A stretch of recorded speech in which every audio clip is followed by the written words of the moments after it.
मित्रों, मैं आपको एक लड़के की कहानी सुनाने आता हूं। इस लड़के के जीवन में क्या वाकई घटित हो गया था, इसे चलिए हम आरंभ करते हैं।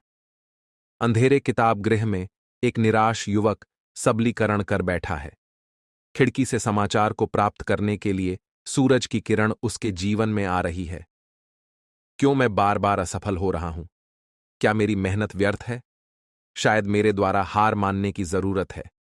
जब लड़के की मां कमरे में आती है और बातचीत होती है और कह डालती हैं, बेटा, हार मानना समस्या का समाधान नहीं है, विफलता सीखने का पहला कदम होती है। उठो, फिर से अपनी सपनों को जगाएं। प्रेरणा ही सफलता की प्रथम सीढ़ी है। मदर पुल्लू अंतर्गत लड़के को एक कहानी सुनाती है, जहां एक नदी और पहाड़ का दृश्य दिखाया जा रहा है। मां, क्या तुमने नदी और पहाड़ की कहानी सुनी है?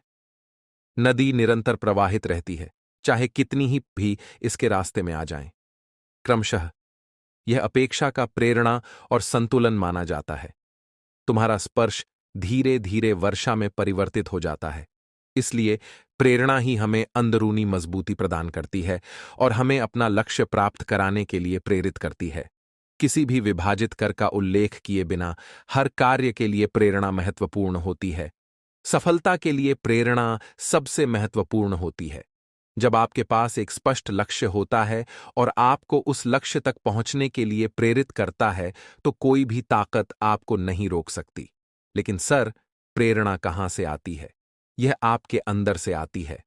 जब आप अपने उद्देश्य को समझते हैं और खुद पर आत्मविश्वास रखते हैं, तो प्रेरणा प्रकट होती है। प्रेरणा विभिन्न स्थानों से मिल सकती है। आपके सपनों से, महानताकार कहानी से, या उस व्यक्ति से जो आपको प्रोत्साहित करता है। यह याद रखो, हार कोई शर्म की बात नहीं है। शर्मनाक हकीकत है जब आप कोशिश नहीं करते। अगर आप गिरोगे, तब मैं आपको उठाऊंगा। लेकिन अगर आप कोशिश नहीं करेंगे, तो आप स्वयं को क्षमा नहीं कर पाएंगे। क्या होगा अगर हम हार जाएंगे? हार और जीत का मतलब सिर्फ नतीजों से नहीं होता है। वास्तविक जीत तो अपनी क्षमता को मजबूत करने का प्रयास करना है। इसीलिए वह प्रेरणा है। एक सफल व्यक्ति के साक्षात्कार। वह अपनी संघर्ष की कहानी सुनाता है। साक्षात्कारकर्ता, आपने इतनी कठिनाइयों के बावजूद सफलता कैसे प्राप्त की? मैंने कभी अपने सपनों को नहीं छोड़ा।